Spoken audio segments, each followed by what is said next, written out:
السلام علیکم ورحمۃ اللہ وبرکاتہ۔ مفتی نیر صاحب کیسے ہیں؟ سید محمود عرض کر رہا ہوں۔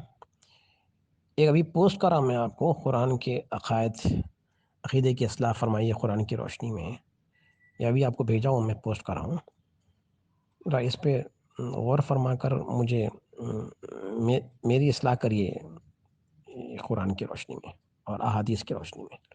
جزاک اللہ خیر و عافیہ۔ السلام علیکم ورحمۃ اللہ وبرکاتہ۔ وعلیکم السلام ورحمۃ اللہ وبرکاتہ۔ بات سچی ہے، لیکن جو مراد لی جا رہی ہے وہ غلط ہے۔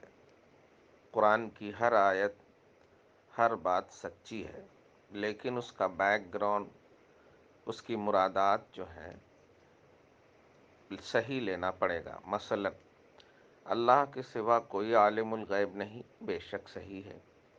عالم الغیب جو جملہ ہے، الغیب، یہ بے شک اللہ کی ہی شان ہے، اس کے علاوہ کوئی نہیں۔ باقی غیب کا علم اللہ پاک نے حضور کو عطا فرمایا، بلکہ نبی کہتے ہی ہیں اس کو جو غیب کی خبر دے۔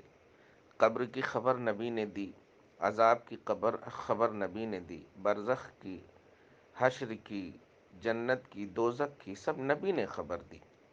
بلکہ یہاں تک کہ اللہ کا یہ کلام ہے، قرآن کی خبر خود نبی نے دی ہے، خدا نے نہیں دیا۔ جبریل علیہ السلام کسی کے پاس نہیں آئے، نبی کے پاس آئے۔ اسی طرح قرآن پاک میں کئی جگہوں پر اللہ پاک نے، مثلا سورہ آل عمران میں اللہ پاک فرماتا ہے کہ اللہ جسے چاہے اپنے غیب پر اطلاع عطا کرتا ہے۔ اسی طرح سورہ آل عمران میں، سورہ نساء میں بھی ایک آیت ہے کہ حبیب آپ کو ہم نے وہ سکھا دیا جو آپ نہیں جانتے۔ سورہ جن میں اللہ پاک فرماتا ہے پسندیدہ رسول کو اپنے غیب پر اطلاع دیتا ہے۔ سورہ تکویر میں اللہ فرماتا ہے یہ نبی غیب بتانے میں بخیل نہیں۔ غرضے کہ قرآن کی بہت ساری آیتوں سے یہ بھی ثابت ہے کہ نبی کو بھی علم غیب ہے۔ تو یہ آیت بھی اپنی جگہ پر صحیح ہے، اور وہ جو میں نے پیش کیا وہ بھی اپنی جگہ پر صحیح ہے۔ اللہ سبحانہ کی طرح کوئی بھی غیب نہیں جانتا، اور اللہ پاک نے اپنے محبوبوں کو غیب کا عطا کیا ہے ان کے لیول اور اسٹیٹس کے حساب سے۔ غیر اللہ کے نام کی نظر و نیاز حرام ہے۔ نظر و نیاز جو ہے یہ آپ غوث پاک کی طرف نسبت کرتے ہوئے کہیں گے تو غلط ہے۔ نظر شرعی جو نظر ہے، جو واجب ہے، بہرحال اللہ کے سوا کسی کے لیے غوث پاک ہی کیا نبی کے لیے بھی حرام ہے۔ اور خصوصاً غوث پاک کی جو نظر کرتے ہیں یہ فاتحہ کے معنی میں ہے، اور نظر عرفی ہے، یہ نظر شرعی نہیں ہے۔ اسی لیے ہم بکرا کاٹتے ہیں اللہ کے نام پہ، اور جب محضر کرتے ہیں اس کو، حاضر جب ہوتا ہے پکا اگا کر کے، تو ہم کہتے ہیں اللہ تو قبول فرما لے اور اس کا ثواب درجات کی بلندی کے اعتبار سے غوث پاک کو پہنچا۔ یہ نہیں کہتے اے غوث پاک تو قبول کر لے اللہ کو چھوڑ کر کے، نہیں۔ تو غیر اللہ یعنی اللہ کے محبوب بندوں کے لیے جو نظر و نیاز ہے وہ نیاز عرفی ہے، وہ شرعی نہیں ہے۔ اسی طرح دعاؤں میں خالص اللہ کو پکارا جائے، بے شک دعا صرف اور صرف اللہ ہی کے لیے، اللہ ہی کے ساتھ خاص ہے۔ باقی مدد طلب کرنا، استغاثہ کرنا، یہ تو بالکل اللہ نے خود کہا ہے ایمان والو نماز سے مدد مانگو، صبر سے مدد مانگو۔ نماز بھی اللہ کی شان نہیں، صبر بھی اللہ کی شان نہیں، مگر اللہ پاک فرما رہا ہے نماز سے مدد مانگو، صبر سے مدد مانگو۔ تو یہ استعانت، مدد طلب کرنا، یہ بھی قرآن پاک ہی سے ثابت ہے۔ باقی دعا صرف اللہ ہی کے لیے، بے شک۔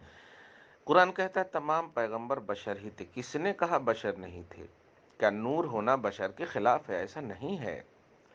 حضور صلی اللہ علیہ وسلم نوری بشر ہیں، حضور صلی اللہ علیہ وسلم نوری بشر ہیں، بے شک بشر ہونے میں کس کو اعتراض ہے؟ جو بشر خیر البشر حضور کی شان ہے، تو پھر بشر ہیں، کیا کہنا چاہتے ہیں بشر ہیں؟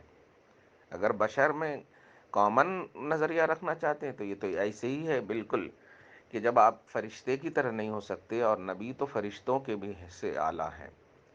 جب آپ علی کی طرح نہیں ہو سکتے تو نبی تو علی سے بھی اعلیٰ ہیں۔ آدم سے عیسیٰ تک کی طرح نہیں ہو سکتے تو نبی تو آدم و عیسیٰ سے بھی اعلیٰ افضل ہیں۔ اس لیے بشر ہونے میں مطلب ایزی پہلو نہ لیا جائے، بلکہ ہماری بشریت کامن ہے، عام ہے، حضور کی بشریت اعلیٰ ہے۔ قرآن کہتا ہے پیغمبروں کو انسانی جامہ میں خدا سمجھنا کفر ہے، کوئی نہیں سمجھتا پیغمبروں کو، کیا کسی کو بھی خدا سمجھنا کفر ہے، کسی کو بھی خدا سمجھنا کفر ہے۔ ہاں، کسی کو بھی خدا سمجھنا، یہ کوئی نہیں سمجھتا ہے۔ اللہ تبارک و تعالیٰ کے انبیاء اور اولیاء یہ اللہ کے محبوب بندے ہیں، اللہ نہیں ہیں۔ قرآن کہتا ہے قبر میں دفن شدہ لوگ نفع و نقصان کا اختیار نہیں، بے شک کفار جو دفن ہیں وہ نفع نقصان کے مالک نہیں، ورنہ قرآن پاک ہی میں سورہ اعراف میں اللہ پاک فرماتا ہے 188 میں کہ نفع نقصان کا مالک کوئی نہیں ہے، لیکن اللہ جسے چاہے نفع نقصان کا مالک بنا سکتا ہے۔ آپ سوچیں نا، آپ پڑھے ہوں گے حدیث پاک میں بھی کہ حجر اسود نفع بھی پہنچائے گا، نقصان بھی پہنچائے گا۔ یہ حجر اسود کو اللہ تعالیٰ کل میدان محشر میں 2 آنکھ عطا کرے گا، جس سے وہ دیکھے گا، زبان عطا کرے گا جس سے وہ بولے گا، یہ نفع نقصان بھی پہنچائے گا۔ حدیث میں یہ بھی ہے کہ انبیاء، شہداء اور علماء نفع پہنچائیں گے شفاعت کے ذریعے سے۔ قرآن پاک میں بھی ہے، اے حبیب آپ جن کی شفاعت کریں گے ہم قبول کریں گے۔ بخاری شریف کی تو لمبی حدیث ہے، سر اٹھائیے میرے حبیب، جو مانگنا ہے مانگیے اور جس کی شفاعت کرنی ہے کیجیے، آپ کی شفاعت قبول کی جائے گی، آپ کی مانگ پوری کی جائے گی۔ اس لیے نگیٹو نظریہ نہ رکھا جائے۔ اسی طرح قرآن کہتا ہے کہ آباء و اجداد کی اندھی تقلید گمراہی سے، بے شک باپ دادا کی تقلید کیوں کریں گے؟ تقلید کے لیے تو ائمہ مجتہدین چاہیے، ایسے ائمہ چاہیے جو قرآن و حدیث کو اور اس کے بیس کو، اس کے بیک گراؤنڈ کو خوب اچھے سے سمجھے۔ امام اعظم کی طرح اگر کوئی مطلب باپ دادا کی تقلید کرتا ہے، ہرگز نہیں ایسا کرتا۔ اسی لیے اب امام اعظم کی اولاد کو دیکھیں، امام اعظم کی اولاد کی تقلید نہیں، کیونکہ امام بات تقلید میں اولاد نہیں دیکھی جاتی، لیول دیکھا جاتا ہے، اسٹیٹس دیکھا جاتا ہے۔ اس لیے باپ دادا کی تقلید نہیں ہوتی ہے، ائمہ مجتہدین کی تقلید ہوتی ہے، جو قرآن و حدیث کا اتنا علم رکھتا ہو کہ بعد والوں کو ان کے جیسا علم ہی نہ ہو۔ سوچیں نا ذرا، امام اعظم کے شاگرد امام بخاری ہیں، پھر بھی ہم تقلید نہیں کرتے ان کی، کیونکہ امام اعظم ان سے افضل ہیں، ان کی تقلید ہوتی ہے۔ اسی طرح قرآن پاک کو سمجھنے کے لیے آسان کر دیا، بے شک سمجھنے کے لیے آسان نہیں ہے، یاد کرنے کے لیے، تلاوت کرنے کے لیے آسان ہے، سمجھنے کے لیے آسان نہیں ہے۔ ورنہ جس بھائی نے بھی اس کو لکھا ہے وہ ذرا ہمیں الف لام میم کو تو سمجھا دے، ہرگز نہیں سمجھاتے۔ بسم اللہ کی با جو ہے کو نہیں سمجھا پائیں گے۔ پورا قرآن سورہ فاتحہ میں، پورا سورہ فاتحہ بسم اللہ الرحمن الرحیم میں، پورا بسم اللہ الرحمن الرحیم با میں حضرت علی کا فرمان ہے۔ تو قرآن سمجھنے کے لیے آسان نہیں ہے، قرآن پڑھنے اور تلاوت کرنے کے لیے آسان ہے۔ تو یہ تھا ان آیتوں کا بیک گراؤنڈ۔ لیکن نگیٹو نظریے رکھنے والے بس ان آیتوں کو دیکھتے ہیں کہ جس میں نہیں ہے علم غیب، بس اسی کو دیکھیں، جس میں ہے اس کو نہیں پیش کریں گے۔ دعا کرتا ہوں اللہ تعالی ہم سب کو صحیح فہم قرآن عطا فرمائے اور ریئلٹی آف اسلام کی توفیق نصیب فرمائے، فہم و ادراک عطا فرمائے۔ والسلام علی من اتبع الہدی۔